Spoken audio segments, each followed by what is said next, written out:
الرحيم وَالْإِيمَانُ لِابْنِهِ وَهُوَ يَعِظُهُ يَا بُنَيَّ لَا تُشْرِكْ بِاللَّهِ إِنَّ الشِّرْكَ لَظُلْمٌ عَظِيمٌ سبحان ربك رب العزة عما يصفون وسلام على المرسلين والحمد لله رب العالمين اللهم صل على سيدنا ومولانا محمد وعلى آل سيدنا ومولانا محمد وبارك وسلم اللهم صل على سيدنا ومولانا محمد وعلى آل سيدنا ومولانا محمد وبارك وسلم اللهم صل على سيدنا ومولانا محمد وعلى آل سيدنا ومولانا محمد وبارك وسلم۔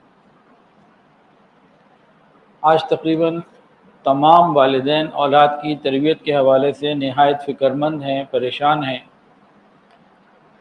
اور بہت سے تو والدین یہ سوچتے ہیں کاش ہماری اولاد پیدا ہی نہ ہوئی ہوتی۔ ایک حدیث کے اندر آتا ہے ایک زمانہ ایسا آئے گا کہ بے اولاد خوش ہوں گے، اولاد والے پریشان ہوں گے۔ ہم اس زمانے میں گزر رہے ہیں۔ یہ وہ زمانہ ہے جس میں اولاد والے پریشان ہیں۔ بے اولاد اگر پریشان ہیں تو ایک ہی غم ہے کہ اولاد نہیں، لیکن اولاد والوں کے کتنے غم ہیں ان کا شمار کرنا بھی مشکل ہو چکا۔ اس کی وجوہات کیا ہیں؟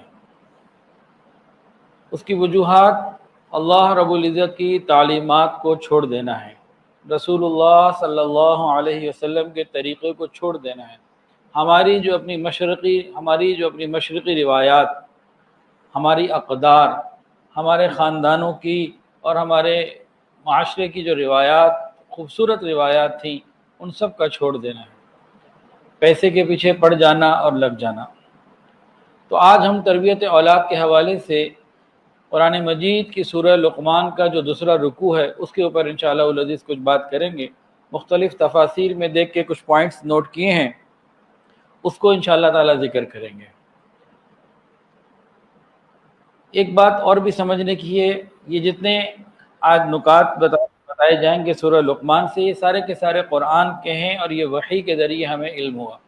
نبی علیہ السلام پر اللہ تعالیٰ نے اس وحی کا نزول فرمایا، اور نبی علیہ السلام نے یہ پھر آگے صحابہ کرام کو، اور پھر وہاں سے آگے یہ سینہ بسینہ چلتا چلتا یہ ہم تک یہ علم پہنچا، یہ قرآن پہنچا، الحمدللہ۔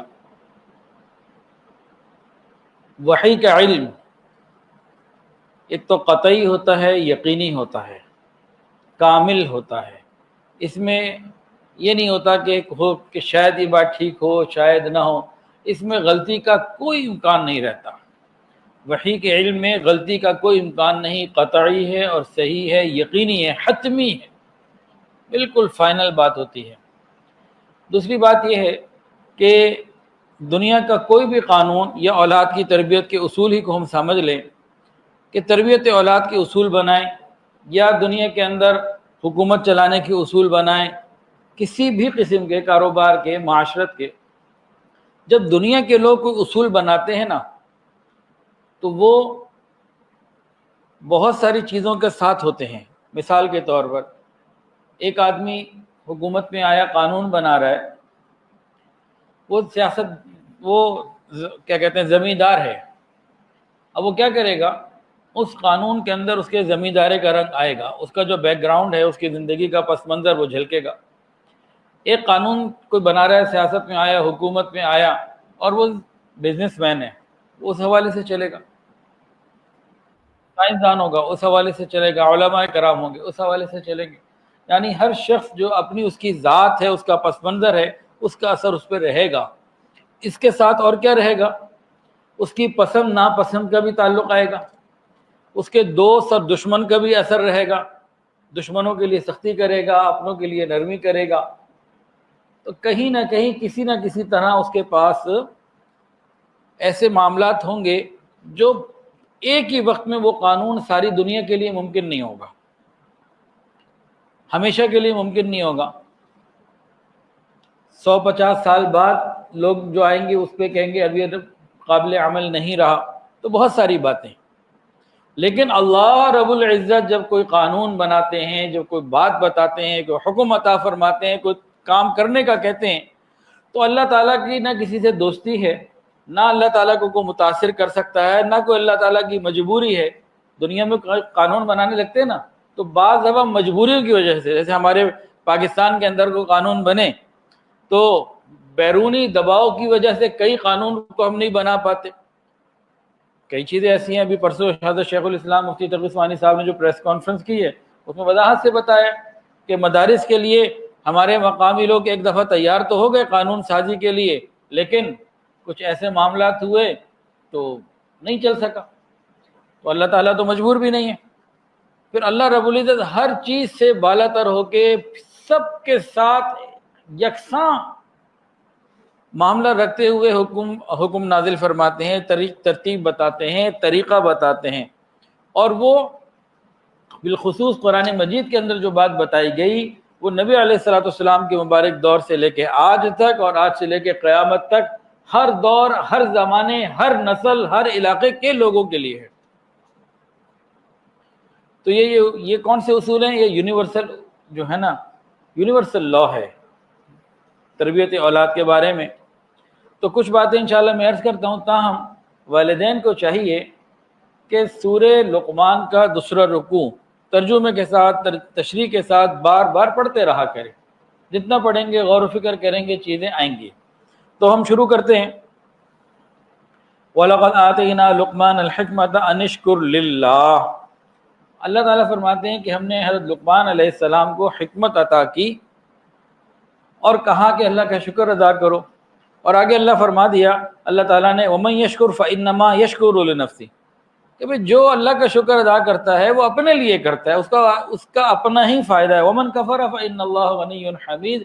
اور اگر کوئی اللہ کا شکر ادا نہیں کرتا تو اللہ تعالیٰ تو بالکل غنی، بے پرواہ ہے، اور وہ تو تعریف والا اور سب تعریفوں والا ہے. کوئی تعریف اس کی کرے تب بھی تعریف والا ہے، بالفرض کوئی اس کی تعریف نہ کرے تب بھی وہ تعریف والا ہے. حمید تو وہ تمام صورتوں میں ہے.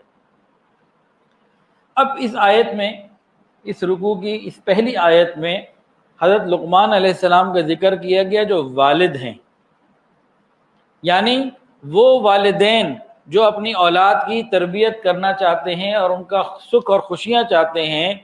تو ان کو کیسا ہونا چاہیے؟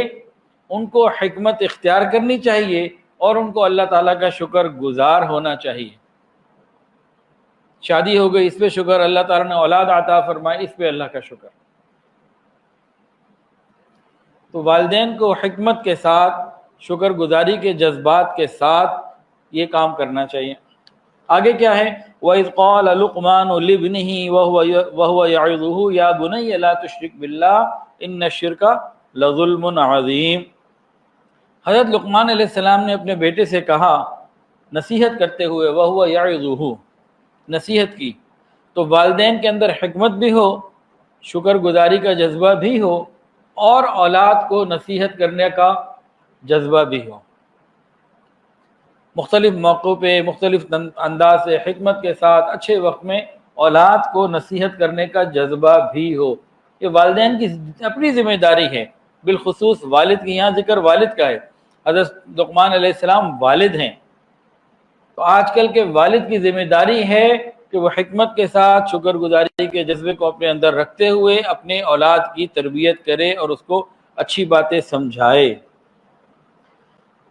وَإِذْ قَالَ لُقْمَانُ لِابْنِهِ وَهُوَ يَعِظُهُ يَا بُنَيَّ لَا تُشْرِكْ بِاللَّهِ إِنَّ الشِّرْكَ لَظُلْمٌ عَظِيمٌ. اب سب سے پہلے کس چیز کی تعلیم دے، کس چیز کی تربیت دے؟ شرک سے بچائے، عبادات میں اور اعتقاد میں، دونوں طرف ہر اعتبار سے شرک سے محفوظ رکھے. ایسی تعلیم دے کہ بچے شرک سے محفوظ رہیں. اور بچوں کو یہ سمجھانے کی ضرورت ہے کہ اللہ تعالیٰ کے ساتھ عبادات میں یا ذات میں یا صفات میں شریک کرنا، یہ ان الشرک لظلم عظیم، یہ سب سے بڑی بات ہے، سب سے بڑی گمراہی، سب سے بڑا اندھیرا، سب سے بڑا ظلم ہے یہ. تو یہاں سے ابتدا کرنی ہے. اب کہاں تک پہنچی بات کہ والدین میں حکمت بھی ہو، شکر گزاری کا جذبہ بھی ہو، دینی تربیت کا جذبہ بھی ہو، اور اولاد کو شرک سے بچانے کی ترغیب بھی دے رہے ہوں. اور یہاں جگہ جگہ پکارا یا بنیا، یا بنیا، اے میرے پیارے بیٹے، اے میرے بیٹے، اے میرے محبت والے بیٹے، اے میرے عزیز. اپنائیت کا اظہار کرتے ہوئے ان باتوں کی طرف تلقین جب یہ کرے گا تو آگے کیا ہے؟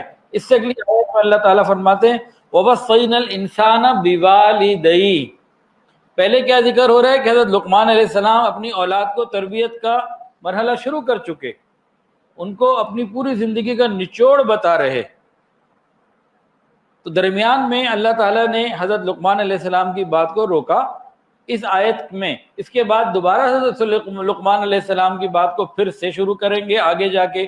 یہاں جو روکا محسوس یوں ہوتا ہے، ترتیب قرآنی سے ایسے لگتا ہے کہ جب والدین حکمت کے ساتھ نصیحت کریں، عبادات اور اعتقاد میں شرک سے بچائیں اور ان کو اس طرح کی تربیت دیں اور یا بنیا محبت کے ساتھ پکاریں، تب یہ اولاد والدین کی خدمت کرنے والی، ان کے ساتھ حسن سلوک کرنے والی ہوگی۔ کہ اب اللہ تعالیٰ نے لقمان علیہ السلام کی باتوں کو روک کر اپنی بات کہی جس میں سے لقمان علیہ السلام کا ذکر نہیں۔ کیا فرمایا؟ وَوَصَّيْنَا الْإِنسَانَ بِوَالِدَيْهِ، اور ہم نے تاکید کر دی انسان کو کہ اپنے والدین کے ساتھ اچھا سلوک کرے۔ وَبِالْوَالِدَيْنِ إِحْسَانًا، اور اس کے اندر ایک اور نقطہ بھی یہ ہے، لطیف نقطہ ہے، کہ جو والد جو اپنی اولاد کی تربیت کر رہا ہے یہ اپنے والد کی بھی خیر خبر لے، ان کے ساتھ بھی احسان اور اچھا سلوک کرے، تاکہ بچے دیکھیں یہ دادا کے ساتھ اچھا سلوک کر رہا ہے۔ وَبِالْوَالِدَيْنِ إِحْسَانًا، تو یہ بچے کو بھی حکم ہو رہا ہے اور اس والد کو جو تربیت کرنے کے لیے بیٹھا ہے اس کو بھی حکم ہو رہا ہے۔ اور آگے فرمایا والدہ کے حوالے سے بالخصوص حملت امہ وہنا علی وہن وفصالہ فی عامین، کہ بالخصوص والدہ نے 2 سال تک اس کو دودھ بھی پلایا اور اس کے حمل کا جو 9 مہینے کا سلسلہ رہا، تو وہن علی وہن، کمزوری در کمزوری، ضعف در ضعف، بڑی مشقتوں کے ساتھ، بڑی قربانیوں کے ساتھ یہ معاملہ ہوا۔ کیسے؟ بچہ 9 مہینے ماں کے پیٹ میں رہا، 9 مہینے تو خون وہاں پیتا رہا، اور جب آیا تو ماں سینے سے چھاتی سے لگا کے اپنا دودھ اس کو پلاتی رہی۔ تو یہ ساری قربانیاں، اس کے بعد اللہ تعالیٰ نے پھر کیا کہا؟ انشکر لی ولی والدیک، یہاں والد کو اور اولاد کو دونوں کو کہا جا رہا ہے انشکر لی ولی والدیک، دیکھو تم میرا بھی شکر ادا کرو، اپنے والدین کا بھی شکر ادا کرو۔ والدین کا شکر سے پہلے اللہ کا شکر۔ اگر والدین کے دل میں محبت ڈالی ہے تو کس نے ڈالی؟ اللہ تعالیٰ نے۔ انہوں نے اتنی قربانیاں دی، اتنا خیال رکھا۔ یہ جو 2 سال کا ابتدائی حصہ ہے نا زندگی کا، اس میں تو بچے بالکل ماں باپ کے محتاج ہوتے ہیں، بالخصوص ماں کے۔ پیشاب کر دیا، انہیں پتہ ہی نہیں، اچھے برے کی تمیز نہیں، آگ جل رہی ہے تو اس کی طرف بھی بڑھیں گے، چھری پڑی ہے تو ادھر بھی ہاتھ بڑھائیں گے، تو مستقل 24 گھنٹے یہ ماں باپ کی نظروں میں رہتے ہیں، تو پھر یہ کسی درجے میں آگے چلتے ہیں۔ اور ماں باپ اگر یہ بچے پیشاب کر دیں تو ماں جگہ کو سکھاتی ہے، گیلی جگہ پہ نہیں، ان کو خشک جگہ پہ سلاتی ہے، بعض مرتبہ گیلی جگہ کو پاک کر کے خود وہاں لیٹنا پڑے تو لیٹتی، پہلے سلاتی ہے پھر سوتی ہے، پہلے کھلاتی ہے پھر کھاتی ہے۔ تو بتایا جا رہا ہے کہ دیکھو تم اللہ کا شکر بھی ادا کرو، ہمارا اور والدین کا شکر بھی ادا کرو۔ الی المصیر، بار بار آخرت کی طرف فکر، دیکھو لوٹ کے تو ہمارے پاس آنا ہے۔ تو یہاں تک کیا معاملہ بنا؟ والدین کے اندر حکمت ہو، دین کا جذبہ ہو، شکر گزاری ہو، پیار محبت سے اولاد کو پکارنے والے ہوں، یا بنیا، اور شرک اور بدعات سے بچانے والے ہوں، اعتقادات میں، عبادات میں۔ یہ جب ترتیب چل رہی ہوگی تو اب جو اولاد ہے یہ والدین کے لیے حسن سلوک کا ذریعہ بنے گی۔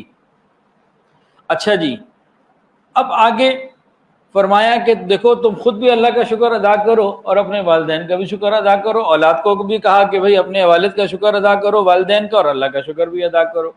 اب یہ ایک فیملی بنتی جا رہی ہے۔ اب اس فیملی میں جہاں حکمت کے ساتھ، محبت کے ساتھ لوگ رہ رہے ہیں، انسان اللہ کا شکر بھی ادا کر رہے ہیں، ماں باپ کا بھی شکر ادا کر رہے ہیں، والدین بھی اپنے بڑوں کا شکر ادا کر رہے ہیں، شکر گزار ہیں۔ اب اس خوبصورت ماحول میں یہ رہ رہے ہیں۔ یہ ماحول سورہ لقمان کے دوسرے رکوع سے بن رہا ہے نا۔ تو یہاں آگے ایک اور بات آ گئی جس میں ایک بڑی زبردست کنفیوژن کو اللہ تعالیٰ نے جڑ سے نکال کے پھینک دیا۔ وہ کیا ہے؟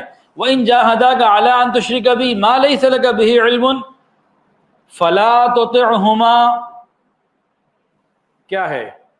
اگر تمہارے والدین تم پر زور دیں نافرمانی اللہ کی کرنے کو، تمہیں بلیک میل کریں، وہیں جاہدا کا تمہارے ساتھ جہاد کریں، یعنی پورا زور لگا دیں.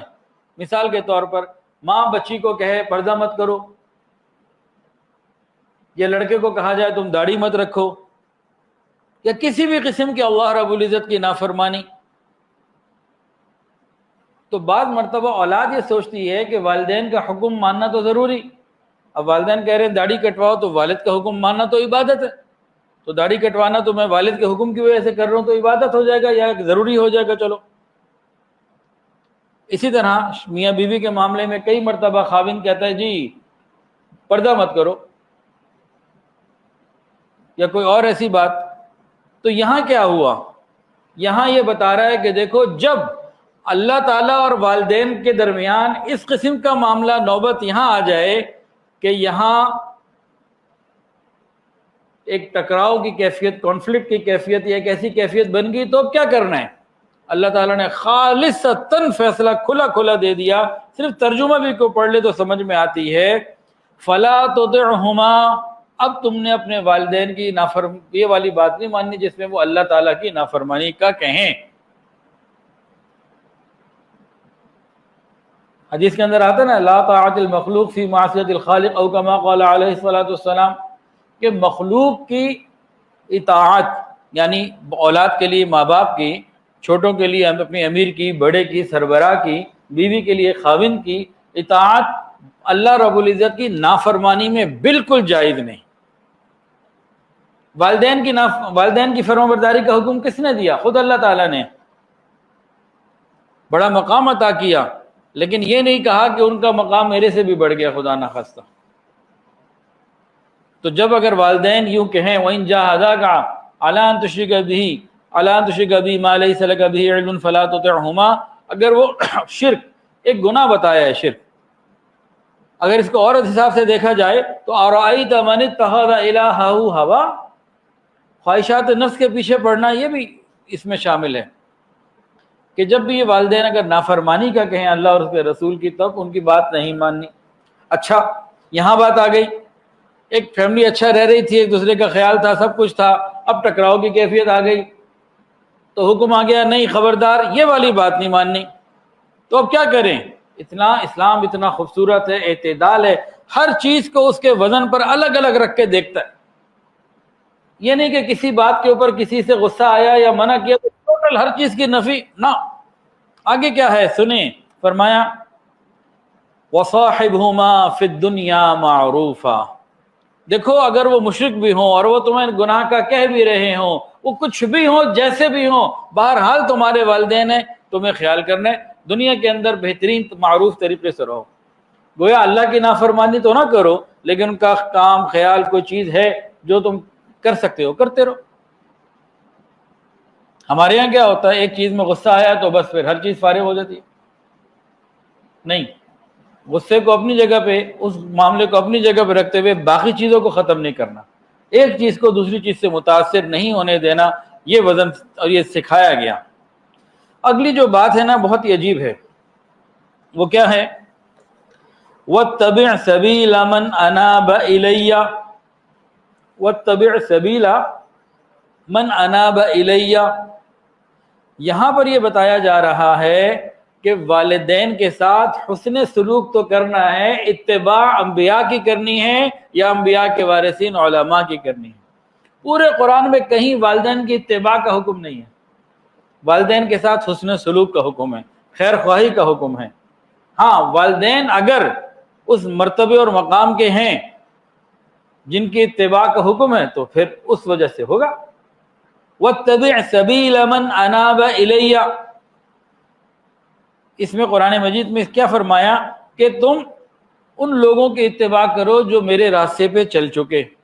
یہ تقلید کا حکم بھی یہاں سے آتا ہے. تو تقلید کن کی؟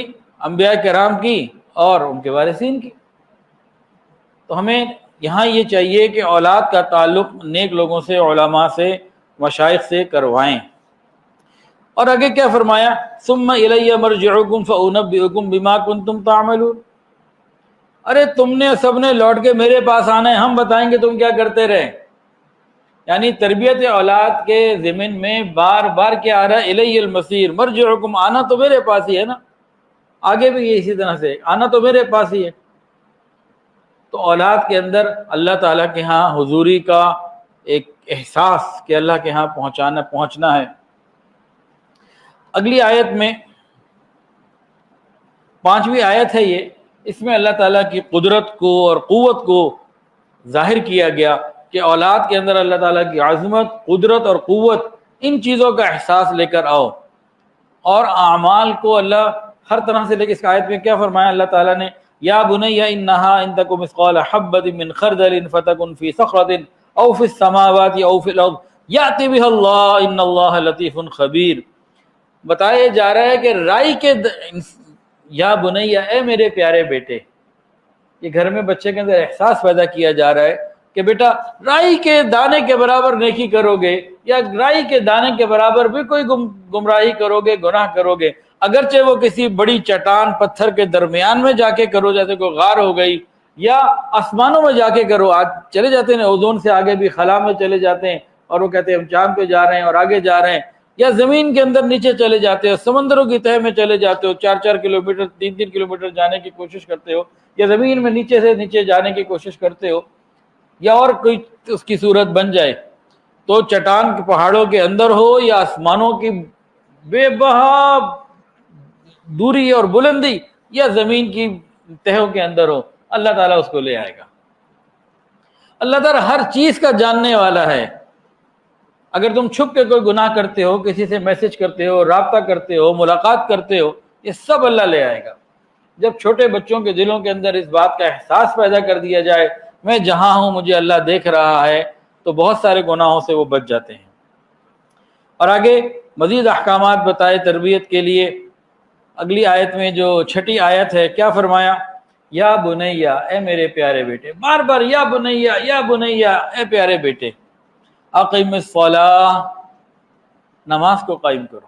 نماز پڑھنے کا حکم نہیں ہے، ہمارے ہاں ہم لوگ نماز پڑھتے ہیں، قائم کرنے والے بہت کم ہیں۔ باجماعت پڑھنا، خشوع خضوع سے پڑھنا، توجہ کے ساتھ پڑھنا، پابندی سے پڑھنا، پتہ ہو ہم کیا پڑھ رہے ہیں، تو اس کی کئی چیزیں ہیں۔ ہر نماز کو اس کے وقت پر ادا کرنا، اوروں کو بھی اس کی دعوت دینا، تو یہ ساری چیزیں مختلف طریقوں سے مل کے ایک نماز کو قائم کرنے کی کیفیت میں آتی ہیں۔ تو گھر کے اندر جب یہ ماحول ہو نماز کی پابندی کا، قائم کرنے کا، تو پھر آگے آسانیاں ہوتی ہیں۔ یا بنی اقم الصلاۃ وامر بالمعروف وانہا عن المنکر، بچوں کو اس بات کو بھی سکھانے کی ضرورت کہ نیکی پر خود قائم نہیں رہنا، نیکی پر قائم رہتے ہوئے دوسروں کو نیکی اور اچھی باتوں کا حکم بھی دینا ہے، بچپن سے جذبہ ڈالا جائے۔ وانہا عن المنکر، دیکھو گناہوں سے خود بھی بچنا ہے، لوگوں کو بھی بچانا ہے۔ یہاں خود بچنے کا حکم پہلے نہیں آ رہا نا شروع میں، اس طریقے سے دوسروں کو بچانا ہے کہ جب پاکیزہ ماحول ہے تو پھر بچنا ہی بچنا ہے۔ تو گناہوں سے لوگوں کو بچانا بھی ہے، فکر بھی کرنی ہے، امر بالمعروف اور نہی عن المنکر، یہ دونوں کام کرنے ہیں۔ اچھا، اس نماز کے آگے نہیں فرمایا، یہاں پہ کیا فرمایا کہ جب تم لوگوں کو نیکی کا حکم دو گے، گناہوں سے بچنے کی بات کرو گے، تو وَاصْبِرْ عَلَىٰ مَا أَصَابَكَ، اب یہاں پہ کیا ہے، یہاں برداشت کرنا پڑے گا۔ جب ہم کسی کو خیر کی بات کرتے ہیں نا، تو اگلا سے کوئی جملہ وہ سننے کو مل سکتا ہے، گناہ سے روکتے ہیں تو اگلا بندے کی ناراضگی ہو سکتی ہے، لوگ تنگ کر سکتے ہیں۔ آج بھی کافر کو، باطل کو ہماری نمازوں سے کوئی فرق نہیں پڑتا، جتنی مرضی نمازیں پڑھتے رہیں، ہم لوگوں کے ساتھ، والدین کے ساتھ خیر خواہی کرتے رہے، انہیں کوئی فرق نہیں پڑتا۔ امر بالمعروف اور نہی عن المنکر، جب دین کی بات کی جاتی ہے، دعوت دی جاتی ہے، تب مسئلہ بنتا ہے، تب رکاوٹیں آتی ہیں۔ نبی علیہ السلام 40 سال مکے میں رہے، کسی نے کچھ نہیں کہا، صادق اور امین، جیسے ہی دعوت دینی شروع کی تکلیفیں آنی شروع ہو گئی۔ تو یہ ذہن مزاج شروع سے جب بنایا جائے کہ خود بھی نیکی کرنی ہے، لوگوں کو نیکی کی دعوت بھی دینی ہے، گناہوں سے ہی بچانا ہے، اور دیکھو بچوں جب یہ کرو گے تو تکلیفیں آئیں گی، تو وَاصْبِرْ عَلَىٰ مَا أَصَابَكَ، اور آگے ترغیب دینی ہے، إِنَّ ذَلِكَ مِنْ عَزْمِ الْأُمُورِ، یہ ہیں بڑے بڑے کام، یہ ہیں شیروں والے کام، یہ ہے اصل کام، یہ ہے صحابہ کرام والے کام۔ تو بچوں کی تربیت کا یہ مزاج بنانا اس قرآن مجید کے رکوع کے مطابق والد صاحب کی ذمہ داری ہے، والدہ کی بھی ہے، لیکن اصل والد کی ہے۔ تو آج کل کے والد یہ ذمہ داریاں نہیں نبھا رہے، جس کی وجہ سے پریشان ہیں۔ آج مجھے ایک واٹس ایپ آیا، یہیں لاہور میں ایک صاحب کا 4.5 منٹ کی ریکارڈنگ کہ ان کے بڑے بھائی نے گزشتہ رات اپنے والد کو تھپڑ مار دیا، اور کہتے ہیں کہ مجھے وہ کہہ رہا ہے کہ تم نے اگر اپنے باپ کا ساتھ، باپ کی عمر کتنی ہے؟ 80 سال، کہ تم نے اگر باپ کا ساتھ دیا تو تمہیں بھی ماریں گے۔ جائیداد کا جھگڑا، 80 سال کے بوڑھے باپ کو تھپڑ مار دیا۔ کہیں کوئی تربیت میں کمی ہو، ممکن ہے ایسا معاملہ بھی؟ جب بچوں کا مزاج شروع سے بنایا جائے گا، گھر کا ماحول، تو بڑی آسانی ہوگی۔ تو بہرحال ان ذالک من عزم الامور، آگے کچھ اور احکامات دیے حضرت، احکامات نہیں، کچھ اور نصیحتیں حضرت لقمان علیہ السلام نے اپنے بیٹے کو کی۔ وہ کیا نصیحتیں تھیں؟ ولا تصاعر خدک للناس، پہلی بات تو یہ کہ لوگوں کے سامنے گال پھلا پھلا کے نہ میرا کرو، منہ نہ پھیر لیا کرو، رخ نہ پھیر لیا کرو، بلکہ محبت کے ساتھ، سکون کے ساتھ، نرمی کے ساتھ میرا کرو۔ ولا تمشی فی الارض مرحا، اور زمین کے اوپر اترا کے نہیں چلنا چاہیے۔ چلنے میں کیسی شان ہو؟ وقار کے ساتھ چل، تیز چلنا۔ ایک ہے نا واک وغیرہ کرنا، وہ الگ بات ہے، روٹین کے اندر ایسا تیز چلنا، خود بھی گر سکتے ہیں، کسی سے ٹکرا بھی سکتے ہیں، یا اتنا آہستہ چلنا، وہ بھی منع۔ ایک مناسب رفتار ہونی چاہیے۔ اور اسی کے اندر صحابہ کرام فرماتے ہیں کہ ہمیں یہودیوں کی طرح چلنے سے بھی منع کیا جاتا تھا، وہ خاص انداز سے چلتے تھے۔ تو چلنے میں بھی یہود کی مشابہت نہیں کرنی، غیروں کی مشابہت نہیں کرنی، پاک دامنی حیا والی چال ہو، ایک مناسب چال ہو۔ آگے فرمایا ان اللہ لا یحب کل مختال فخور، کہ اللہ رب العزت بالکل پسند نہیں کرتے اترانے والے کو، اپنی شیخیاں بگھارنے والے کو، اپنی بڑائیاں بیان کرنے والے کو۔ اللہ تعالیٰ کو یہ پسند نہیں ہے۔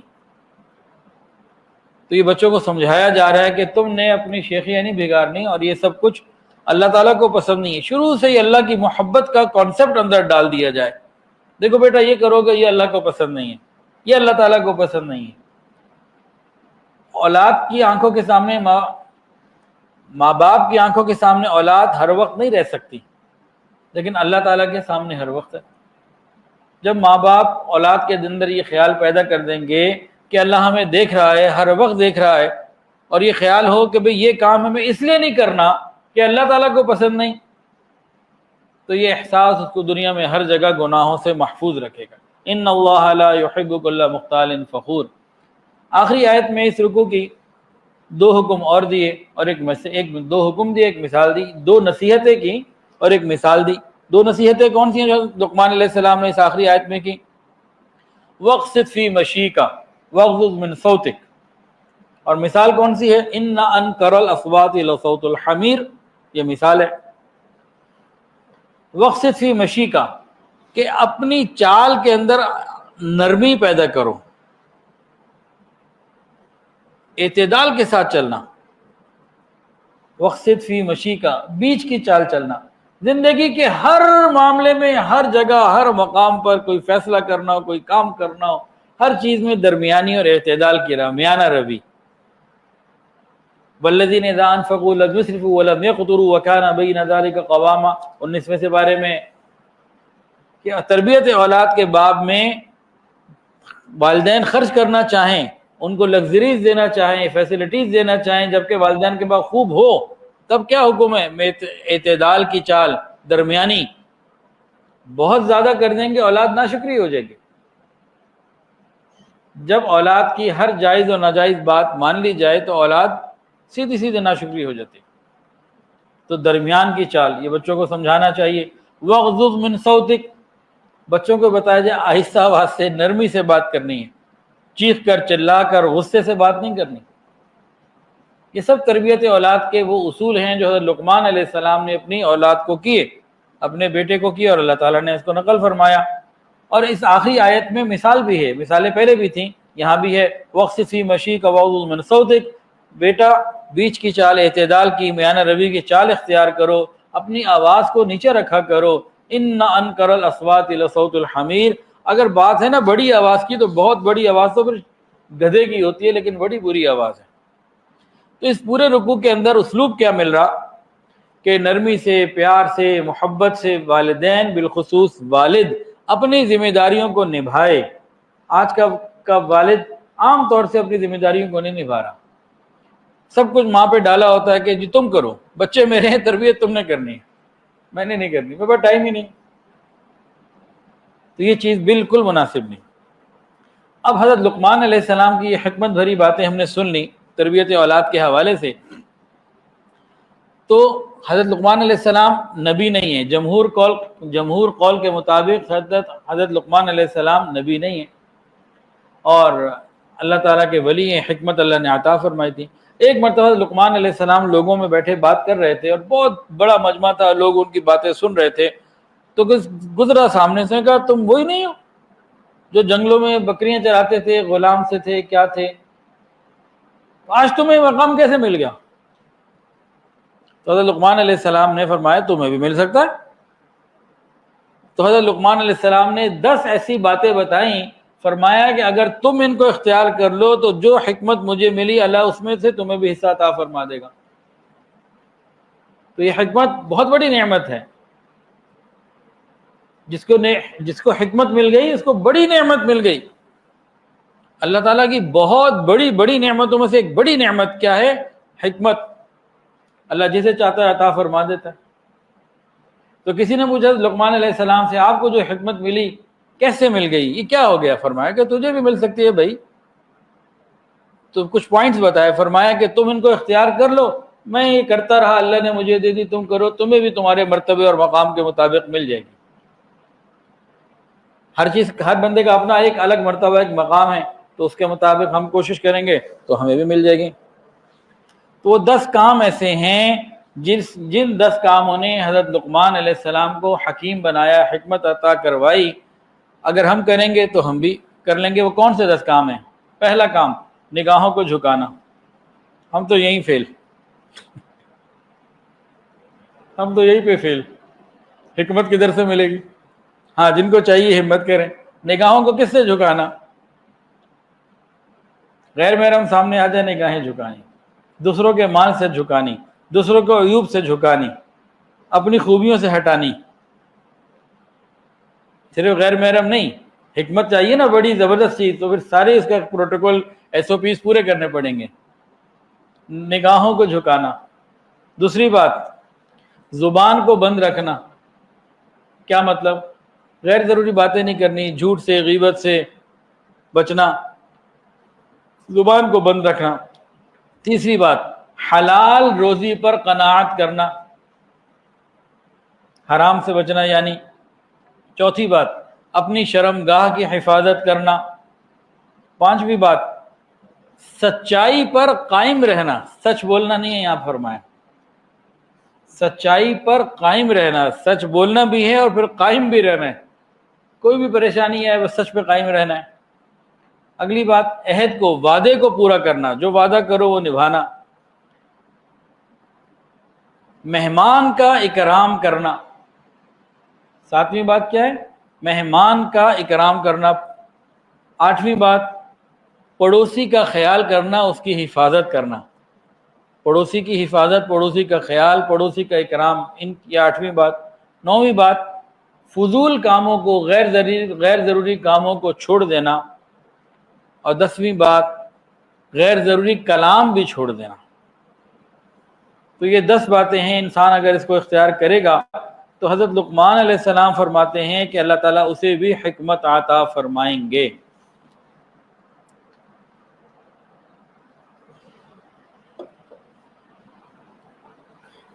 یہ تو تربیت اولاد کے حوالے سے سورہ لقمان کا جو دوسرا رکوع ہے اس سے جو چند باتیں سامنے آئیں وہ کی. یہ اب ہر والد کی، والدہ کی ذمہ داری ہے کہ قرآن مجید کی تعلیمات کو عمل میں لائے اور اپنی اولاد کو. اس سے کیا ہوگا کہ گھر کے اندر ایک پاکیزہ ماحول بنے گا اور اولاد دنیا اور آخرت میں ہمارے لیے کامیابی کا ذریعہ بنے گی. لیکن کچھ ایک واقعات بھی میں سنانا چاہتا ہوں تربیت اولاد کے حوالے سے. میں بھی جب بیان تیار کر رہا تھا تو میں نے بیگم صاحبہ سے کہا، میں نے کہا بھائی کوئی واقعہ سناؤ. اپنی والدہ کا یا اپنے والد صاحب کا یعنی میرے سسر کا یا ساس کا. تو انہوں نے ایک واقعہ سنایا. کہنے لگی کہ ہم چھوٹے تھے, کہنے لگے میں بہت چھوٹی تھی, بس مجھے کچھ اس طرح سے چیزیں یاد ہیں جو مجھے بعد میں پوری پتہ لگیں. تو میرے ابو 4 مہینے کے لیے گئے ہوئے تھے جماعت میں. پیچھے سے بڑے بھائی جو ہے نا 1-2 مل کے وہ گھر میں ٹی وی لے آئے. امی نے منع بھی کیا لیکن امی کو بہلا پھسلا کے گھر میں ٹی وی آ گیا. وہ خیر ان کے وقت پورا ہوا جتنا بھی تھا 4 مہینے کا, کیا وہ آئے دیکھا گھر میں ٹی وی ہے, کسی کو کچھ نہیں کہا. اب ان کے ذہن میں تھا, بڑے بھائیوں کے ذہن میں, کہ ابو نے آ گئے, اب ہمیں ڈانٹ بھی پڑ سکتی ہے, کوئی ایکشن لیں گے, کیا کریں گے, کچھ نہیں کہا. اور 4-5 دن بعد ایک دن صبح پتہ یہ لگا کہ امی نے کہا کہ ٹی وی کوئی لے گیا. اس انداز سے کہا, اس طرز میں کہا, خوف کے ساتھ اور اس کے ساتھ کہ بس جیسے کوئی چور لے گیا. نہیں کہا چور لے گیا, جھوٹ بھی نہیں بولا. یہ کہتے ہیں نا چور لے گیا تو یہ جھوٹ ہو جاتا. اس انداز سے کہا کہ ہم سب یہ بہن بھائی یہ سمجھے کہ چور لے گیا. اور ٹی وی کی بات تھی, والد صاحب سے بات کرنے کی بھی ہمت بھی نہیں تھی, اور چور بھی لے گیا تو بس ختم ہو گئی بات. تو کہتی ہیں کہ 5-7 سال بعد صفائی کرتے ہوئے اوپر کی گیلری میں وہ نظر آ گیا, گھر میں ہی پڑا ہوا تھا. تو حکمت کے ساتھ کام کر لیا انہوں نے. اچھا, اپنے زمانے کے حساب, پھر جب بیگم نے مجھے بھی سنایا نا, میں نے کہا بات بہت اچھی ہے. اس زمانے کے جو بچے تھے اور اس زمانے کی جو نسل تھی اس کے حوالے سے تو پرفیکٹ انہوں نے اپنے عمل کو اختیار کیا. لیکن آج کل کے زمانے میں اگر کوئی باپ جا کے یہ کہہ دے نا تو بچوں نے تو اس کو اتنی جلدی ماننا نہیں. پھر میں نے ایک لطیفہ سنایا. میں نے کہا بھئی ایک کیا کہتے ہیں پوتا نا کوئی چیز لے کر آیا تو 100 روپے کی چھوٹی سی کوئی چیز لایا. تو دادا نے کہا ہمارے زمانے میں تو 100 روپے میں اتنا سامان آ جاتا تھا. تو پوتے نے کہا اب نہیں ملے گا, اب کیمرے لگے ہوتے ہیں. اب کیمرے لگے ہوتے ہیں, اب کیسے آپ تو اٹھا کے لے آئیں گے. تو نے کہا آج کل کا معاملہ کچھ اور ہے. تو آج کل کے حوالے سے بہرحال جن کو اللہ نے اولاد دی ہے, جب وہ فکر کرتے ہیں اللہ دلوں میں ڈالتے ہیں. میں نے اپنی والدہ سے کئی باتیں سنی. میری والدہ یہ اور خالہ اور ماموں ملا کے نا یہ 12 لوگ تھے. نانا نانی 14, کرکٹ ٹیم میں بھی 11 ہوتے ہیں. تو ماشاءاللہ 14 تھے. 2 کیا کہتے ہیں امپائر بھی اور 12واں کھلاڑی بھی. تو 14 کی ایک پوری زبردست جو ہے نا وہ تعداد ہے ماشاءاللہ. تو امی بتاتی تھیں, اللہ تعالیٰ ان کی مغفرت فرمائے, 27 جولائی کو آج سے چند دن پہلے ان کا انتقال ہوا تھا 2003 کو. تو ابھی 2021 سال ہو گئے, اللہ ان کی مغفرت فرمائے. تو کہتے ہیں ہم 14 لوگ ہوتے تھے, 12 بہن بھائی اور امی ابو. ہم اپنے ابو کو یعنی کہ ہمارے نانا کو کچھ بھی کہتی, یہ بچے کچھ بھی کہتے ہیں بھئی آج سیر کے لیے جانا ہے, یا آج فلانی خواہش, کوئی فرمائش, کوئی چیز. بچوں کی فرمائشیں والدین سے ہر وقت ہوتی ہیں, بہت ہوتی ہیں. تو ان کی اکثر ایک بات ہوتی تھی, ٹھیک ہے یہ کام ہم کریں گے. اس زمانے میں تانگے ہوتے تھے, اس طرح کی چیزیں نہیں ہوتی تھیں بہت زیادہ. تو اس زمانے کے حساب سے کہیں جانا ہے, اچھا جی ٹھیک ہے چلتے ہیں. کوئی بھی کام ہے, پکنک پہ جانا ہے, کچھ بھی کرنا ہے, تو شرط کیا ہوتی تھی ہمارے نانا کی, چلو بھائی سب بیٹھو 3 مرتبہ قرآن مجید پورا کر لو, 2 مرتبہ قرآن مجید پورا کر لو. اب 14 لوگ جب بیٹھیں گے, سب کو قرآن پڑھنا آتا ہوگا, تو قرآن مجید 2 سپارے پڑھے تو 28 سپارے 40 منٹ میں پورے ہو گئے. 1 گھنٹے میں ایک قرآن تو معمولی بات ہوتی تھی. تو 1 گھنٹہ 2 گھنٹہ وہ قرآن پڑھتے اور 2 یا 3 قرآن پاک پورے کیے جاتے. 14 لوگ جب بیٹھیں گے اور پڑھیں گے, جن کو پڑھنا آتا بھی ہے تو بڑے آرام سے ہو جاتا تھا. تو یہ ان کی شرط ہوتی تھی, گویا یہ قیمت ہوتی تھی. ٹھیک ہے آپ کو سیر کرائیں گے لیکن آپ ہماری یہ بات مانیں. اس سے قرآن کا شوق, میری والدہ کے اندر قرآن مجید کا شوق کتنا تھا میں نے خود دیکھا. رمضان المبارک میں حافظہ نہیں تھیں, قرآن کی حافظہ نہیں تھیں, لیکن رمضان المبارک میں 14 یا 15 قرآن پاک کی تلاوت کر لیا کرتی تھیں. وہ جو بچپن سے گھٹی میں قرآن کا پڑھن رکھا تھا, بڑوں نے خود بھی ساتھ بیٹھتے تھے. یہ نہیں کہ تم پڑھو میں تو موبائل لے کے بیٹھا ہوں, میں تو باہر جا رہا ہوں. تو اس کا اثر رمضان کے مہینے میں. اور رمضان میں کیا ہوتا تھا ہمارے گھر میں, انارکلی میں رہتے تھے اس وقت, دینہ ناتھ بلڈنگ میں. افطاری بھی گھر کی, سحری بھی گھر کی. روح افزا کبھی بن جاتا، ورنہ گرمیوں میں کیری کا شربت بناتی، یہ جو شربت بھی ہوتا وہ بھی گھر کی چیزوں کا بنتا. اور وہ پیمپر کا زمانہ نہ تھا، پوتروں کا زمانہ تھا. ہم نے تو پوترے پہنے، پیمپر تو اب آئے. پھر مہمانداری بھی اور سارا کچھ معاملات کے ساتھ گھر کے کام بھی سارے خود کرنے، اور تلاوت قرآن مجید کا وقت بھی نکل آنا. آج کل تو مردوں کے لیے 15 قرآن مجید پڑھنا رمضان میں مشکل. پھر وہ بچپن کی قرآن پاک کی وہ عادت، اس کا ایک اور اثر، گھر میں بچوں کو قرآن پڑھاتی تھی. پہلے انارکلی میں رہتے تھے، وہاں بلڈنگ میں اور ادھر ادھر لوگوں کے بچے پڑھنے آتے تھے. جب ادھر ٹاؤن شپ میں آ گئے، یہ مین روڈ والے گھر میں، ادھر آنے کے بعد مختلف گھروں پہ دروازوں پہ گئیں، دروازہ کھٹکھٹایا، جی بچے بھیجیں قرآن پاک پڑھنے کے لیے. یہاں کلاس لگ گئی. جب بچے ان کو قرآن سناتے تھے نا، تو قرآن مجید کے الفاظ کے ساتھ غیر حافظہ ہوتے ہوئے بھی اتنی زبردست مناسبت ہو گئی تھی کہ بچہ قرآن پڑھ رہا ہے اور غلطی اس نے کر دی کوئی. اب انہیں یہ تو نہیں پتہ لگ رہا کہ میں غلطی کیا ہے، وہ دیکھ کے بتاتی تھی، لیکن کہہ دیتی کہ پڑھا تم نے غلط ہے، دیکھو. وہ دیکھتا تھا، توجہ کرتا تھا، آپ دکھاتی تھی تو وہ ٹھیک کر لیتا تھا. غیر حافظ قرآن کا قرآن پاک کے ساتھ اتنی زبردست نسبت کا ہو جانا کہ دوسرا بندہ قرآن پڑھ رہا ہے اور وہ غلطی کر رہا ہے تو انہیں پتہ لگ گیا کہ وہ کر غلطی رہا ہے. یہ کیا ہے؟ ماں باپ کی تربیت ہے کہ بچپن سے قرآن پاک کا شوق ایسا چلا دیا. پھر اسی طرح انہوں نے آگے ہمارے ساتھ بھی کیا. صبح روزانہ جامع شرفیہ جانا پڑھنے کے لیے، تو صبح گھر کا ناشتہ بنا کے بھیجنا، دوپہر کو کھانا لے کے خود پہنچ جاتی تھی، کبھی کسی کے ہاتھ بھجوا دیتی تھی، اور شام کو گھر آتے تو گھر کا کھانا تیار ہوتا تھا. الحمدللہ دادا کا کاروبار تھا، یعقوب اینڈ کمپنی، ایک انارکلی کے اندر اس زمانے میں، اور ڈھاکہ میں چٹاگانگ میں ایک بڑا نام ہوتا تھا. تو لیکن گھر کے اندر انہوں نے ایک ترتیب بنی ہوئی تھی، وقصد فی مشیق، اعتدال کی راہ انہوں نے بنائی ہوئی تھی. اور روزانہ بھی اللہ نے اتنے وسائل دیے تھے کہ روزانہ ہر خواہش پوری کر سکتی تھی ہر طریقے سے. لیکن ہفتے میں 2 دن دال پکاتی تھیں، 2 دن سبزی پکاتی تھیں، اور 2 دن گوشت پکاتی تھیں. چھٹی والے دن جو ہے نا وہ پھر وہ ایک پارٹی ہوتی تھی اور ایک وہ اس کے لیے پورا اہتمام ہوتا تھا. 7 دنوں کی ترتیب ایسی تھی. پہلے جمعے کی چھٹی ہوتی، آج کل اتوار کی ہے، تو جمعے والے دن ایک خاص اہتمام ہوتا. اس میں ذرا بچوں کو ہمیں بڑا مزہ آتا تھا. ہم تو کہ روز ہی جمعہ ہو، ایک تو مدرسے کی چھٹی، ایک گھر میں کھانے مزے کے. باقی پورا ہفتے میں 2 دن دال، 2 دن سبزی، اور 2 دن گوشت. اب اس زمانے میں الحمدللہ اب تو ہر چیز کھا لیتے ہیں. اس زمانے میں کئی سبزی ایسی تھی نہیں کھاتا تھا میں کیا کتنے بچے نہیں کھاتے تھے، آج کل بھی نہیں کھاتے. جیسے ٹنڈے ہیں یا کریلا ہے یا اور کوئی چیز ہے، تو اس زمانے میں نہیں کھاتے. اب گھر مدرسے سے آئے، بھوک لگی ہوئی ہے، جناب ٹنڈے رکھے گے یا کوئی سبزی رکھی ہوئی ہے، اب سب کھا رہے ہیں، بھائی کھاؤ.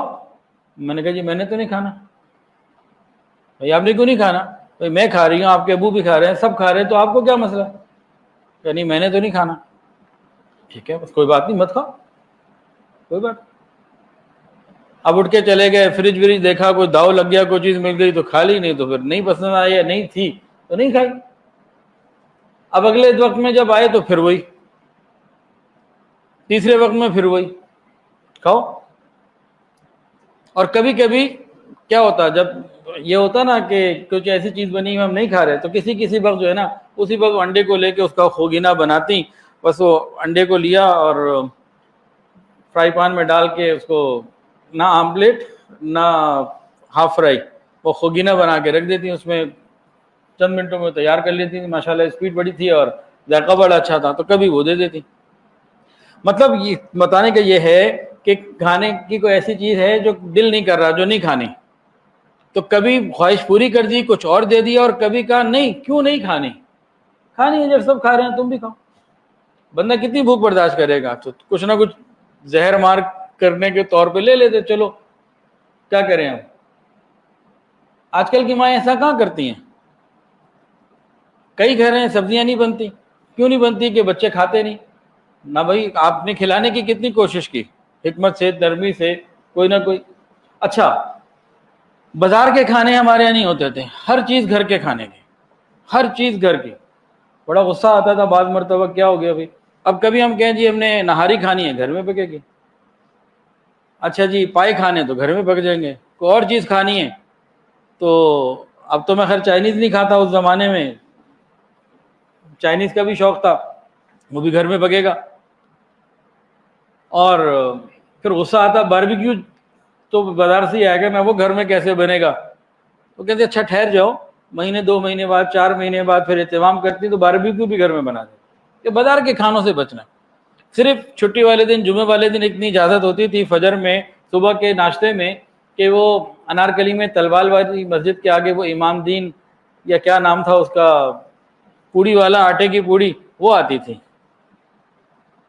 تو تھیلی میں پوڑیاں دے دیتا تھا، اور ایک بڑا سا پتا ہوتا تھا، اس پتے کے اندر جو ہے نا وہ ترکاری ڈال کے دے دیا کرتے تھے. اب تو خیر وہ اتنا پتا رہا، اب تو سب شاپر اور دوسری چیزیں آ گئی، تو اس طریقے کی چیزیں ہوتی تھیں. ایک دن کیا ہوا، صبح کے وقت امی نے پوچھا ابراہیم عشاء پڑھ لی تھی؟ چپ، کوئی جواب نہیں دیا. ہمیں پتہ لگ گیا کہ جواب کیا ہے، آپ کو بھی پتہ لگ گیا ہوگا. پوچھا ابراہیم رات کو عشاء پڑھ لی تھی؟ میں چپ. تو مجھے ایک دعا دی انہوں نے. ایک تو انہوں نے یہ کہا تمہیں نیند کیسے آ جاتی ہے بغیر نماز پڑھے؟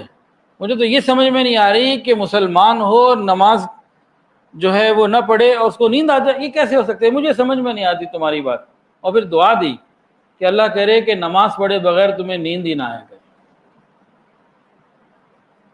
جیسے عشاء کی نماز نہ پڑھو تمہیں نیند ہی نہ آیا کرے.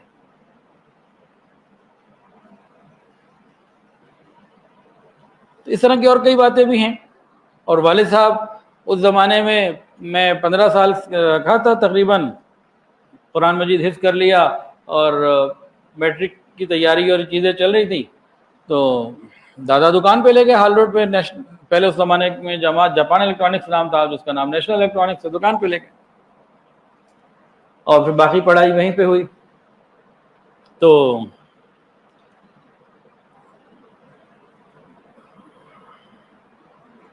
دکان کے سامنے نا گاڑیاں کھڑی ہو جاتی تھی اور راستہ بند ہو جاتا تھا، لوگ کر جاتے تھے، خیال نہیں کرتے. تو ایک دفعہ دادا آئے ہوئے تھے کراچی سے، تو مجھے کہنے لگے کہ ابراہیم یہاں پہ نا کوئی چیز رکھو، کوئی ایسا اسٹینڈ ہو، کوئی چیز ہو. تو دکان کے آگے رکھی رہے، تو پھر رات کو اندر رکھ لی، پھر دن میں باہر رکھ لی، تاکہ جگہ کھلی رہے. تو میں نے بھی جو ہے نا شہزادہ سلیم بنتے ہوئے کہا اچھا ابھی میں ایک آرڈر کرتا ہوں اور بڑا اچھا سا فریم نیا اس کا لوہے کا بنوا لیتا ہوں. تو میرا ہاتھ پکڑا، کہا جی صاحبزادے پیسے خرچ کرنا مجھے بھی آتا ہے، آپ کو کہنے کا یہ مقصد نہیں ہے کہ آپ اس طرح کا کام کریں. سڑک پہ رکھنا ہے، ایک کوئی اٹھا کے بھی لے جا سکتا ہے، کوئی پتہ کرو کوئی سیکنڈ ہینڈ کہیں سے مل جائے، کوئی ایسی چیز کوئی چیز ایسی پڑی ہو یا کہیں سے کوئی سیکنڈ ہینڈ چیز مل جائے وہ لگاؤ. کہ خرچ کرنا ضروری نہیں ہے زیادہ، دیکھو کم کا خرچ میں کیا کر سکتے ہو. تو جب کاروبار میں جانا شروع کیا تو دکان تو والد صاحب کی تھی، والد صاحب ہوتے تھے، چچا ہوتے تھے، تو میں تو مالک بن کے جاتا تھا، مالک کا بیٹا ہوں. اب جناب والد صاحب نے تو 6 مہینے مجھے کرسی پہ بیٹھنے نہ دیا، اپنی کیش گلے پہ بیٹھنے کی اجازت نہیں تھی، سائن کرنے کی اجازت نہیں تھی. سیلز مین ہوتے تھے 4-5، وہ بل بناتے تھے، پیسے لے کے ابو کو چچا کو دیتے تھے، وہ سائن کر کے گلے میں ڈال دیتے. مجھے اجازت نہیں تھی کہ یہ میں نہیں کر سکتا، اور اس سیٹ پہ بیٹھنے کی بھی اجازت نہیں تھی. کام کیا میرا ہوتا تھا، نیچے سے مال اٹھا کے اوپر لے جانا، پہلی منزل پہ جب مال آتا تھا، بلٹی آتی تھی، مال آتا تھا، یا جب کسی نے آرڈر لکھوا دیا اوپر سے مال لے کے آنا. اب باقی لڑکے بھی مال اٹھا کے لا رہے ہیں، کچھ میں بھی لا رہا ہوں، یا پھر پیچھے کی صفائی سیٹنگ، اور کوئی مہمان آ گیا اب چائے لے کر آؤ. اب جناب سامنے وہ تھا مال روڈ پہ آج بھی ہے سالٹ اینڈ پیپر، تو کچھ مہمان آتے تھے خاص، تو ان کے لیے وہاں سے برگر آتا تھا، کلب سینڈوچ آتا تھا. تو میری ڈیوٹیاں یہ ہوتی تھی. 6 مہینے تو مجھے اسی کام پہ رکھا ہوا. مجھے اتنا غصہ آتا تھا کہ بھئی سارے نوکروں کے ساتھ مجھے بھی رکھا ہوا ہے اور رگڑا لگا رہے ہیں اور کیا کر رہے ہیں. اور چچا تو جب کہتے تھے نا ابو کی، تو پھر برداشت ہو جاتی تھی، غصہ تو ابو پہ بھی بڑا آتا تھا، اور چچا کی تو بالکل برداشت بعض دفعہ نہیں ہوتی تھی بالکل. اب کار ٹیپ ہوتی تھی، اس کو سیدھا لگانا ہے. کئی کا نام بیلٹیک تھا، کلیرین تھے، اور نیشنل اور مختلف ناموں کی کارٹیپس تھی. اب بیلٹیک کا بی سیدھا ہونا چاہیے, ساری لائن سیدھی ہونی چاہیے, اور لائن ٹیڑھی ہوتی تو ناراض ہے, یہ کیا کیا تم نے. مجھے غصہ آتا تھا, میرے چچا ہے, میرے دشمن ہے کیا ہے یہ. اور ہمارے ایک سیلزمین تھا, امیر حسین نام تھا, اللہ ان کی مغفرت فرمائے, اس کی شاگردی میں دے دیا, چلو بھائی امیر حسین صاحب یہ آپ کا شاگرد ہے, کرو. اب وہ جناب 6 مہینے کے بعد جو ہے نا اس بات کی اجازت ملی کہ ہاں اب آپ کرسی پہ بیٹھ. اچھا صفائی اور سارے کام, شیشے کو تالے کھولنے بند کرنے, شٹر گرانا تو اس کی لائنیں لگانی, لائنیں کھولنی, وہ سارے کام جو لڑکے کرتے تھے سارے کام جو ہے نا وہ ابو نے اور چچا نے کروائے. اچھا 6 مہینے کے بعد پھر اس میں نا نرمی آنی شروع ہوئی, لیکن وہ نرمی نے ایک نیا چینج لے لیا. اب امیر حسین صاحب کے ساتھ مجھے بھیجا, آدھا پاکستان میں نے ان کے ساتھ وزٹ کیا, کیا کے پی کے, کیا پنجاب, اور پتہ نہیں کہاں کہاں, کوئی 30-40 شہروں میں میرا وزٹ اس زمانے میں ہی ہو گیا, ادھر بھی جانا ادھر بھی جانا. کیا کام ہوتا تھا, آرڈر لینے ہوتے تھے نئے اور پچھلے پیسے لینے ہوتے تھے. تو ایک دفعہ ہم ایسی جگہ فرنٹیئر میں ایک جگہ پہنچ گئے, اس زمانے میں یہ کارخانہ بازار حیات آباد پشاور کا بڑا تیز تھا, وہاں سے سامان آتا تھا. تو اسی طرح وہاں کسی علاقے میں ہم گئے تو رات ہو گئی, تو اس نے کہا ہمارے پاس ٹھہر جاؤ, مہمان بڑے پٹھان بڑے مہمان نواز ہوتے ہیں. ٹھہر گئے. اوہو رات کو گئے تو جناب اس نے کھانا کھلایا, وی آئی پی قسم کا, بڑا اکرام کیا. اس کے بعد کہا جی موسم بھی مناسب تھا کہ باہر یہ چارپائیاں بچھا دی اور وہ یہاں سو جاؤ. کھانا کھا کے ہم بیٹھے ہوئے, کعبہ آ رہا تھا, اتنی دیر میں چاروں طرف اسلحہ آ گیا. انہوں نے اپنے دروازے بند کیے اور پتہ نہیں کیا کیا, اور 5-7 قسم کی پستولیں گنے وہ انہوں نے رکھی ہوئی. تو ڈر گیا یار, پہلی دفعہ دیکھی تھی یہ کیا ہو رہا ہے. ہم نے کہا ہمارا تو یہ روٹین ہے, کوئی مسئلہ نہیں, آپ پریشان نہ ہو.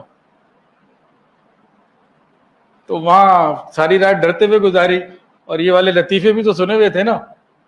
ایک پٹھان کے مہمان گیا, ایک مہمان نے کسی خان صاحب کے پاس جانا تھا, رہنا تھا.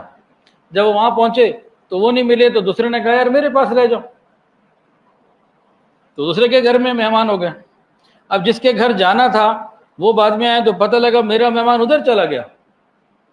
اس کو بڑا غصہ آیا اپنے مہمان کے اوپر کہ تم ادھر کیوں چلے گئے, اور بڑے غصے سے گھورا. تو اس نے اپنے میزبان کو کہا دیکھو بھائی مجھے تو جانے دو واپس, وہاں پہ تو کوئی خطرہ ہو جائے گا, مجھے غصے میں مار ہی نہ دے. میں کہا تم فکر نہ کرو, وہ ہمارا ایک مہمان مارے گا اس کے 2 مہمان مارے گا, تم نے فکر نہیں کرنی. اب وہ عجیب و غریب سا ماحول تھا, رات بڑی مشکل سے گزری, اور صبح ہم نے وہاں سے دوڑ لگائی بھاگو یہاں سے. لیکن بہت کچھ اس میں سیکھنے کو ملا. مطلب وہ ان کوئی بدماش نہیں تھے, ان کا ایک طریقہ تھا. ابھی ہم گئے گلگت وغیرہ کے راستوں میں, اور ان کا جہاں بیانات برانچز ہیں, تو وہاں ہم نے کئی ایسی جگہ دیکھی, کئی علاقوں میں داریل تانگیر گئے وہاں, اور مختلف علاقوں میں گوچوٹ میں بڑی بڑی برجیاں بنی ہوئی ہیں. پوچھا یہ کیا ہے, کہا یہ تو ان کے یہ قبیلہ یا خاندان ہوتا تھا اتنا, اور اس کے اوپر یہ ان کے محافظ کھڑے ہوتے تھے, دوسرے قبیلے یا خاندان کا آئے تو فائر مار دیتے تھے. اب تو وہ سلسلہ نہیں ہے, لیکن پہلے اس طریقے کا سلسلہ کبھی چلتا تھا. تو اس طرح کی چیزیں. پھر اسی زمانے میں ٹویوٹا جو ہے نا, یہ ٹویوٹا والے آ گئے. تو ٹویوٹا 95 جو ہے نا, 5 لاکھ روپے کے لگ بھگ تھی. میں نے والد صاحب کو کہا کہ بھئی یہ گاڑی لینی ہے. میں کہا نہیں لینی. ہمارے پاس وہ گاڑی تھی سوزوکی قریب جو بولان ہے. میں کہا وہ یہ گاڑی لینی ہے اور مجھے اپنے لیے لے لینی ہے. کہ نہیں یہ نہیں لینی. میں نے ضد کی, میں نے کہا بھئی اس کو تو ضرور لینا چاہیے, اور اللہ نے ہمیں وسائل دیے ہیں. تو جب اندازہ تو ہو گیا تھا کئی سالوں میں کام کر کے کہ بھئی گنجائش تو ہے, لے سکتے ہیں, کہ نہیں لینی. میں نے ابو کو ایک جملہ بولا اس زمانے, امی نے بھی منع کیا, ابو نے بھی منع کیا. تو میں نے کہا بھئی میں الحمدللہ چادر کے مطابق ہی بات کر رہا ہوں, چادر سے بڑھ کے تو بات نہیں کر رہے. ابو نے یہ کہا اگر چادر بڑی ہو تو کہاں لکھا ہے کہ پاؤں پھیلانا بھی ضروری ہے, تو سمٹ کے بیٹھے رہو. کہ چادر کے مطابق پاؤں پھیلانا ہے کوئی ضروری ہے, سمٹ کے بیٹھے ہو. اس وقت تو خیر بڑا غصہ آیا, ناراضگی کا بھی اظہار کیا ہوگا, پتہ نہیں کیا کیا ہوگا. لیکن اب وہ ساری چیزیں فائدہ دیتی ہیں, 1995 میں والد صاحب نے شالمی کی دکان خرید کے دی، جاؤ بھی جو کرنا ہے اب کام کرو۔ پھر الحمدللہ جب وہ تربیت کا ایک فیز اور وہ سختیاں اور وہ نظروں کے سامنے ہر چیز، کوئی چیز مہنگی خرید لی تو بھائی کیسے خرید لی، اور اس میں پھر رہنمائی ایک ایک چیز کے اوپر، وہ 5 سال زبردست قسم کی جو ہے نا وہ محنت ہو گئی، اس کے بعد پھر ساری چیزوں میں آسانیاں ہو گئی۔ تو آج کل کے والدین اپنی اولادوں کو بہت ضرورت سے زیادہ آسانیاں دے رہے ہیں، محنت کرنے کا شوق نہیں ہے۔ ہماری دادی لاہور آتی تھی، وہ سل بٹے کے اوپر ہم وہ چیتے کیا وہ ہوتا ہے قیمہ بناتے، گوشت آتا تھا، قیمہ گھر میں بنتا تھا، اور امام دستہ بھی ہوتا تھا، وہ جناب لال مرچیں بھی کوٹی جاتی تھیں، اور ادھر انارکلی کے پاس ہی ایک جگہ آج بھی ہے نمک منڈی، وہاں سے وہ لاہوری نمک آتا تھا، وہ گھر میں پستا تھا، کٹتا تھا، وہ ساری چیزیں وہ سب ہم نے کی ہوئی ہیں، سب بچوں سے کرواتی تھیں، سب کرتی تھیں، گھر کی عورتیں بھی کرتی تھیں۔ اور اسی طرح ہمارے خاندان میں جیسے ہماری نانی تھیں، اور ہمارے خاندان کی ہماری پھپھیاں ہیں، ہماری خالائیں ہیں، تو اپنی ساری بچیوں کو بچپن سے ہی ہر کام کا عادی بنانا، کس نیت اور ارادے کے ساتھ، جب انہوں نے اگلے گھر جانا ہے وہاں کون سا ماحول ہوگا، کیسے لوگ ہوں گے، کیا پیش آ جائے، کیا معاملات آ جائیں، انہیں سب کچھ آتا ہو۔ میری والدہ میرے سویٹر خود اپنے ہاتھوں سے سیتی تھیں۔ آج کوئی ماں ایسی ہے؟ آج کل کے ماحول میں کوئی ماں ایسی ہے جو اپنے ہاتھوں سے سویٹر سی کے، مطلب بن کے، سویٹر تو بنے جاتے تھے، بچوں کو پہنائے؟ آج کل تو یہ کھانا نہیں بنا کے کھلاتی، تو سویٹر کہاں بننے؟ تو سب کو ایک کام پہ لگانے کی اور لانے کی عادت ہوتی تھی۔ ابھی 1 سال پرانی بات ہے تقریباً، تو 2023 کی غالباً 1 سال پرانی ہے کی بات ہے، ہمارے مدرسے میں ایک بچے کو نا قاری صاحب نے اس کی کسی مسلسل غلطی کے اوپر تھوڑا سا ایکشن لیا، اس کو ذرا ایک آدھ دھات بھی لگا دیا ہو، اس کو ذرا کچھ کہہ بھی دیا ہو، تو مزاج میں نہیں آیا، تو جا کے والد کو لے آیا۔ اب اس کے والد 1 دفعہ آئے، 2 دفعہ آئے، تو مجھے نہیں پتا، تیسری دفعہ جب وہ آئے یا دوسری یا تیسری دفعہ جب آئے تو مجھے پتہ لگا، اور میرے ہی سامنے وہ بچے کو، مطلب 1-2 دفعہ جب پہلے آئے ہیں تو اس کا میرے علم میں نہیں تھا اس وقت۔ اب میرے سامنے کیا ہوا کہ وہ بچے کو لے کر آئیں، اور استاد صاحب کو اور مدرسے کے لوگوں کو سیدھا بچے کی موجودگی میں غصہ کرنا شروع کر دیا، برا بھلا کہنا شروع کر دیا۔ اب یہ لوگ جو تھے ان کو جواب دینے لگے، ٹھنڈا کرنے لگے۔ میں اندر کمرے میں بیٹھا تھا، مجھے نظر آئے، میں نے ان کو اندر بلا لیا، بچے کو کہا باہر رہنے دیں، آپ خود آ جائیں۔ میں نے کہا جی اس بات کی تحقیق کہ غلطی پر آپ ہیں، مدرسے والے ہیں، یا بچہ ہے یا کون ہے، اس کو سائڈ پہ کریں۔ غلطی پر کون ہے کون نہیں 1 منٹ کے لیے ہم اس کو سائڈ پہ کرتے ہیں، اس پہ ہم دیکھیں گے بعد میں، لیکن جو آپ اپنے بچے کے سامنے بچے کے اساتذہ کو اور بچے کے مدرسے والوں کو برا بھلا کہہ رہے ہیں، آپ اپنے بچے کو کیا بنانا چاہتے ہیں؟ ڈان؟ کیا بنانا چاہتے ہیں؟ کیا بچے کے اندر استاد کی عزت کبھی آئے گی؟ اس طریقے سے بچہ آپ کا کچھ سیکھ جائے گا؟ کیا کرے گا کہ ہر بات کے اوپر ہی آپ کو جہاں سے جب لے آئے گا، یہاں مدرسے میں آپ بات کرنے بچے کے سامنے یوں آ جائیں گے تو بچے کا کیا بنے گا؟ وہ جناب میں نے ابھی تو زیادہ بات کی، ان سے کم بات کی تھی، لمحات کے اندر چند لمحوں میں ایسا سیدھا ہوا، فوری طور پر باہر گیا، ہر ایک سے معافی مانگی، اور بچے سے بھی کہا کہ بھئی ان سے معافی مانگو، اور پھر باہر چلا گیا۔ بعد میں پھر مدرسے کے اساتذہ نے بتایا کہ بھئی یہ تو پہلے بھی جب آتے ہیں لڑتے تھے، آپ نے کیا کر دیا؟ میں نے کہا میں نے تو کچھ نہیں کیا، میں نے تو صرف احساس دلایا ہے کہ بچے کی موجودگی میں آپ کیا کر رہے ہو، اپنے بچے کے مستقبل کو کہاں دیکھنا چاہتے ہو۔ اس کو بات سمجھ میں آ گئی؟ مجھے یاد ہے میرے والد صاحب جامعہ شفیہ مجھے قاری صاحب کے پاس لے جاتے تھے، قاری صدیق صاحب رحمۃ اللہ علیہ، ان کا انتقال ہو گیا، اللہ ان کی مغفرت فرمائے، تو کیا کہتے تھے؟ گوشت آپ کا ہڈیاں ہماری، گوشت آپ کا ہڈیاں ہماری۔ اس کا یہ مطلب نہیں تھا قاری صاحب کو مارتے تھے، مطلب بچوں کو بتا دیا بھئی اب کرنا ہے، تم نے یہ کام پورا کرنا ہے۔ پہلے بچیوں کو جب والدین جو ہے وہ رخصت کرتے تھے شادی کے موقع پہ، کیا کہتے تھے؟ ڈولی جا رہی ہے اس گھر پہ، اب یہاں سے جنازہ اٹھے گا تمہارا، اس گھر سے تمہاری ڈولی جا رہی ہے، اور جس گھر میں ڈولی جا رہی ہے اس گھر سے تمہارا جنازہ اٹھنا ہے۔ کچھ کوئی شے نہیں دیتے تھے، اپنے معاملات کو صبر سے، شکر سے، خدمت سے، عاجزی سے، حکمت سے آپس میں طے کرو اور اس کو ہینڈل کرنا سیکھو۔ اور آج کل جو طلاقیں ہو رہی ہیں اس کی بہت ساری وجوہات ہیں، اس میں ایک وجہ ماں باپ کا شے دینا ہے۔ ماں باپ ایک جملہ بولتے ہیں، تمہاری 2 روٹیاں ہمیں بھاری نہیں ہیں، تمہاری 2 روٹیاں ہم پہ بھاری نہیں ہیں۔ اتنا زہر بھرا جملہ ہے، یہ بچی کی زندگی کو تباہ کر دیتا ہے۔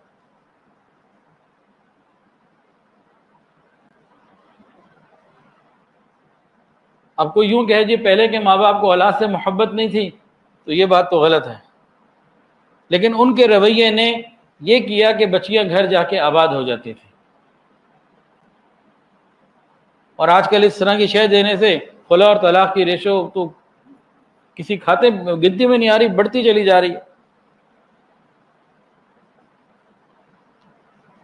تو تربیت اولاد میں ہم نے اسلامی احکامات کو بھی دیکھنا ہے، معاشرتی احکامات کو بھی دیکھنا ہے، اولاد کو وقت بھی دینا ہے۔ ماں باپ اولاد کو وقت نہیں دے رہے۔ اور تربیت اولاد میں سورہ لقمان کا یہ دوسرا رکوع ترجمے کے ساتھ پڑھنا سمجھنا یہ بھی نہایت اہم ہے۔ اللہ تعالیٰ سے دعا ہے اللہ تعالیٰ ہم سب پر اپنی رحمت کا معاملہ فرمائے، ہمیں قرآن مجید کی صحیح سمجھ عطا فرمائے۔ جتنے بھی صاحب اولاد ہیں اللہ تعالیٰ ان سب کو اولاد کی خوشیاں عطا فرمائے۔ وآخر دعوانا ان الحمد للہ رب العالمین۔ مراقبہ کر لیجئے، آنکھوں کو بند کر لیجئے، سروں کو جھکا لیجئے، یہ خیال کر کے بیٹھیے کہ اللہ کی طرف سے رحمت آ رہی ہے، میرے دل میں سما رہی ہے اور میرا دل کر رہا ہے اللہ اللہ اللہ۔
لا الہ الا اللہ محمد الرسول اللہ۔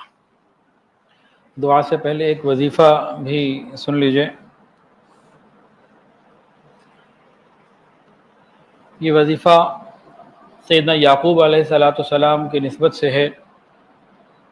اولاد کے لیے انسان اگر اولاد کے غموں میں پریشان ہو، غمگین ہو، دن رات چین نہ آتا ہو، مسئلے کا حل نہ نکل رہا ہو، تو اس کے لیے تو بالکل عین اور مجرب بھی ہے انشاءاللہ۔ اس کے علاوہ بھی کہیں کوئی غم، کوئی پریشانی، کوئی درد، کوئی تکلیف، کوئی مسئلہ کاروباری، خاندانی، گھر کا، تو اللہ تعالیٰ کو پکارنے کے یہ وہ کلمات ہیں جو حضرت یعقوب علیہ الصلوۃ والسلام جن کلمات سے اللہ تعالیٰ کو پکارتے تھے۔ وہ کلمات کیا ہیں؟ یا کثیر الخیر و یا دائم المعروف، یا کثیر الخیر و یا دائم المعروف، یا کثیر الخیر و یا دائم المعروف، اے خوبیوں کی کثرت والی ذات، خوبیاں، کوالٹیاں، اے خوبیوں کی کثرت والی ذات، یا کثیر الخیر و یا دائم المعروف، اے ابدی بھلائیوں والی ذات جو ہمیشہ سے بھلائیوں کے ساتھ موسوم ہے، وہ جو ہمیشہ سے بھلائیاں جس کے ساتھ ہیں، یا کثیر الخیر و یا دائم المعروف، اے خوبیوں کی کثرت والی ذات اور ابدی بھلائیوں والی، ہمیشہ کی بھلائیوں اور سلامتیوں والی ذات، اور پھر دعا مانگے۔ تو حضرت یعقوب علیہ السلام یہ عمل کرتے تھے۔ حضرت جبرائیل علیہ السلام ایک دفعہ حاضر ہوئے اور کہنے لگے، اے یعقوب علیہ السلام، اللہ تعالیٰ فرما رہے ہیں کہ آپ ان کلمات سے، یا کثیر الخیر و یا دائم المعروف، ان کلمات سے مجھے پکارتے ہیں، اگر یوسف کا انتقال بھی ہو گیا ہوتا تو زندہ کر کے آپ کے سامنے لے آتا، آپ نے ان کلمات سے مجھے جو پکارا ہے۔ تو ایسے زبردست کلمات ہیں، پڑھے ذرا، یا کثیر الخیر، خیر جو پاگی، یا کثیر الخیر، ہاں ہن پڑھو، یا ویا دائم المعروف، ٹھیک ہے نا؟ تو سب کو کہہ رہا ہوں یاد ہو جائے، آگے نہ پڑھیں۔ یا کثیر الخیر، پھر تو اگے جا رہے ہو، آپ چپ رہنا۔ یا کثیر الخیر ویا دائم المعروف، اب ٹھیک ہو گیا۔ یا چھوٹے بچے ایسے کرتے ہیں، بیٹا پڑھو، ابا کو کہتا ہے بیٹا پڑھ۔ یا کثیر الخیر ویا دائم المعروف، مشکل تو نہیں ہے؟ ترجمہ کیا ہے؟ ترجمہ، اے خوبیوں کی کثرت والی ذات، اے خوبیوں کی کثرت والی، خوبیاں ہی خوبیاں ہیں جدھر، ایسی ذات جس میں خوبیاں ہی خوبیاں ہیں، خوبیوں کی کثرت والی ذات اور ابدی ہمیشہ کی بھلائیاں جن کے ساتھ ہے، بھلائیاں کے ساتھ جو موجود ہے، ابدی بھلائیوں والی ذات، خوب کثرت، خوب خیر والی ذات اور خوب بھلائی والی ذات، یا کثیر الخیر و یا دائم المعروف۔ اب اس میں ہو سکتا ہے کوئی سوال کرے کہ بھئی کیسے اس کو پڑھیں؟ بھئی امام ابن قیم رحمۃ اللہ علیہ نے اس کو اپنی کتاب میں نقل کیا ہے، بس اتنی بات۔ کیسے پڑھیں، کتنا پڑھیں، اس کے بارے میں جس کا جو ذوق بنے جس طرح سے مرضی پڑھے، وضو ہو نہ ہو، ہر نماز کے بعد اس کو 11 دفعہ پڑھ مانگ لے۔ جب دعا مانگنی ہو تو اس میں یا کثیر، دعا کے جو آداب ہیں، پہلے اللہ تعالیٰ کی تعریف ہوگی، پھر درود شریف ہوگا، پھر اس کو بھی پڑھیں، یہ بھی تعریف ہی ہے بیسیکلی۔ تو دعا کے اندر بھی ان کلمات کو ہم مانگ سکتے ہیں، تہجد میں مانگیں۔ تہجد میں تو یہ ہوگا کہ جتنا گڑ اتنا میٹھا، تو تہجد میں 2 نفل پڑھ کے سلام پھیر کے پھر اللہ تعالیٰ سے مانگیں، یا کثیر الخیر و یا دائم المعروف۔ اس وقت تو ویسے ہی اعلان لگ رہا ہوتا ہے کہ ہے کوئی مانگنے والا کہ میں اسے دوں، تو تہجد کے وقت 2 نفل پڑھ کر ان کلمات کو پڑھ کے اللہ سے مانگیں، اور اس بات کا بھی احساس کریں کہ ادھر سے آوازیں لگ رہی ہیں، ہے کوئی مانگنے والا جسے دوں، تو وہ احساس ہماری کیفیت کے اندر ایک بہترین سرشاری کی اور ایک عجیب کیفیت پیدا ہوگی، جس سے مانگنے کا جذبہ اور دل ہوگا اور انسان کے معاملات حل ہوں گے انشاءاللہ تعالی۔ تو ایک تو دعا ایسی ہو جس کے بارے میں اللہ تعالیٰ نے حضرت جبرائیل علیہ السلام کے ذریعے یعقوب علیہ السلام کو یوں فرمایا کہ یعقوب آپ ان کلمات سے مجھے پکارتے ہیں، یوسف کا انتقال بھی ہو جاتا بھی میں زندہ کر کے لاتا۔ پھر انسان ان کلمات کو تہجد کے وقت میں 2 نفل صلاۃ الحاجت اور 2 تہجد کی نفل کی نماز کے بعد اس کو مانگے، تو یہ کیا نور علی نور ہوگا۔ تو کوئی بڑے سے بڑا مسئلہ پھر انشاءاللہ رہے گا نہیں، سارے مسئلے ختم ہوتے چلے جائیں گے اور انسان آگے بڑھتا چلا جائے گا۔ تو دوبارہ ذرا سنا دیجیے۔ جزاک اللہ. اب اس کوئی سنا دیں.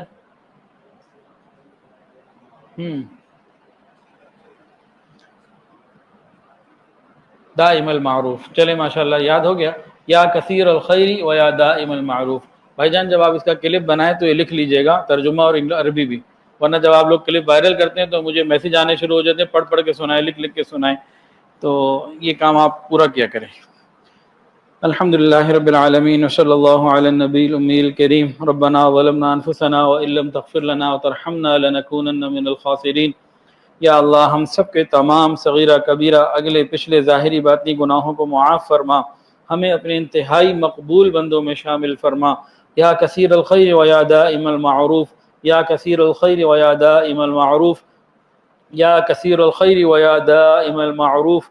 یا اللہ ہم سب پر رحمت کی نظر فرما، تمام حاضرین کی تمام دلی اور نیک جائز حاجات کو پورا فرما. یا الہ العالمین انٹرنیٹ پہ جو سن یا دیکھ رہے ہیں اللہ ان کی دعاؤں کو بھی قبول فرما.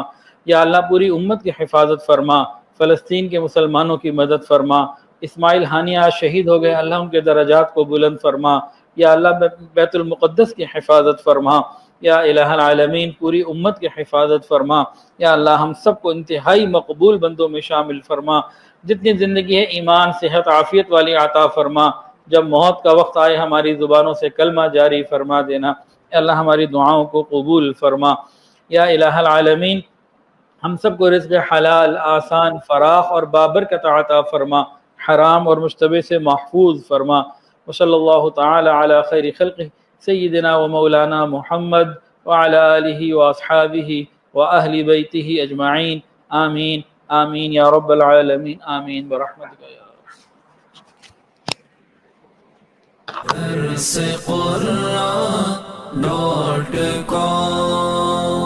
www.darsequran.com